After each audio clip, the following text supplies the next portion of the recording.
दोस्तों नमस्कार, मेरा नाम है अनूप आकाश वर्मा और आप देख रहे हैं द रिपोर्टर हिंदी। पश्चिम बंगाल विधानसभा चुनाव 2026 में इस बार मुकाबला सिर्फ राजनीतिक दलों के बीच नहीं बल्कि महिला वोट बैंक को लेकर भी बेहद दिलचस्प हो गया है। एक तरफ ममता बनर्जी की अगुवाई में टीएमसी ने बड़ी संख्या में महिला उम्मीदवार उतारकर साथ ही शशि पांजा और सयोनी घोष जैसी नेताओं को प्रचार में आगे कर महिला ब्रिगेड को मजबूत किया है, तो दूसरी ओर बीजेपी ने महिला आरक्षण को बड़ा चुनावी मुद्दा बना दिया। ममता बनर्जी ने महिला वोटों को साधे रखने और बीजेपी को काउंटर करने के लिए अपनी मजबूत महिला ब्रिगेड को मैदान में उतारा है और इस सूची में चंद्रिमा भट्टाचार्य, शताब्दी रॉय, सयानी घोष, जून मालिया, प्रतिमा मंडल, अदिति मुंशी, सायंतिका बनर्जी और रचना बनर्जी जैसे नाम शामिल हैं।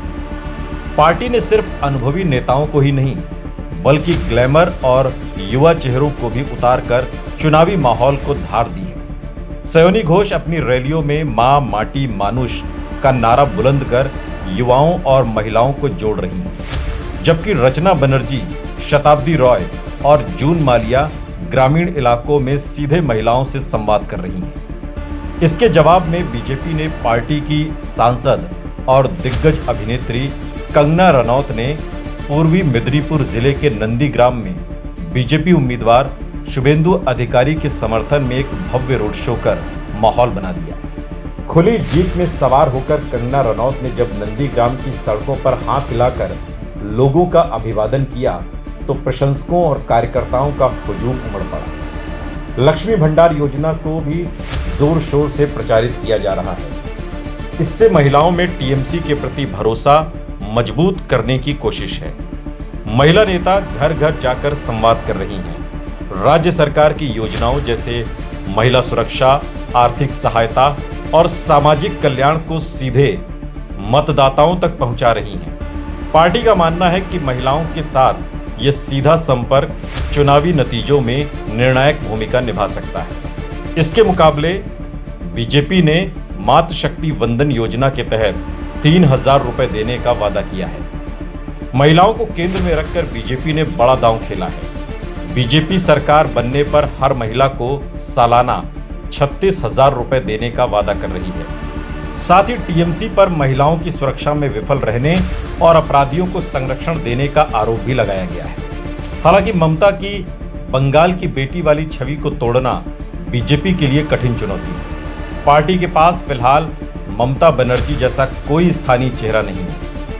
वहीं बीजेपी महिला आरक्षण कानून के लागू न होने और इसमें देरी को बड़ा मुद्दा बनाकर टीएमसी और विपक्ष पर हमला बोल रही है।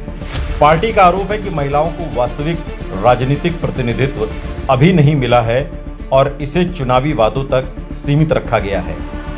बीजेपी इस मुद्दे के जरिए शहरी और शिक्षित महिला वोटर्स को साधने की कोशिश कर रही है। पश्चिम बंगाल में टीएमसी ने 52 महिला प्रत्याशियों को टिकट दिया है। ममता बनर्जी की इस रणनीति के पीछे सोच है कि वे चुनाव में महिला वोटर्स को आकर्षित करेंगी। वहीं दूसरी तरफ बीजेपी ने महज 33 महिलाओं को टिकट दिया है। ये कुल उम्मीदवारों का करीब 11.22% है। हालांकि पिछले चुनाव में बीजेपी ने 13% महिला प्रत्याशी उतारे थे। पश्चिम बंगाल विधानसभा चुनाव 23 अप्रैल और 29 अप्रैल को यहां वोटिंग होनी है। उससे पहले उम्मीदवारों के विश्लेषण में साफ दिखता है कि राजनीति में महिलाओं की हिस्सेदारी अभी भी सीमित है। इस बार कुल उम्मीदवारों में महिलाओं की भागीदारी सिर्फ करीब 11% है। हालांकि टीएमसी इस मामले में बाकी दलों से काफी आगे है। पार्टी ने 291 में से 52 महिला उम्मीदवार उतारे हैं, जो लगभग 27.2% है। वहीं वाम दलों और सीपीआई-एम के गठबंधन ने 253 सीटों में से 34 यानी 13.43% महिलाओं को मौका दिया है। कांग्रेस ने 294 सीटों में से 35 यानी 11.9% और बीजेपी ने 294 में से 33 यानी 11.2% महिला उम्मीदवार उतारे हैं, जो सबसे कम अनुपात है। राज्य की पिछली विधानसभा में 41 महिला विधायक थे, जो राष्ट्रीय औसत 8% से ज्यादा है, लेकिन वैश्विक औसत 24% से अभी भी काफी पीछे है। महिला आरक्षण कानून के बावजूद जमीनी स्तर पर महिलाओं की भागीदारी बढ़ाने की चुनौती अब भी बनी हुई है।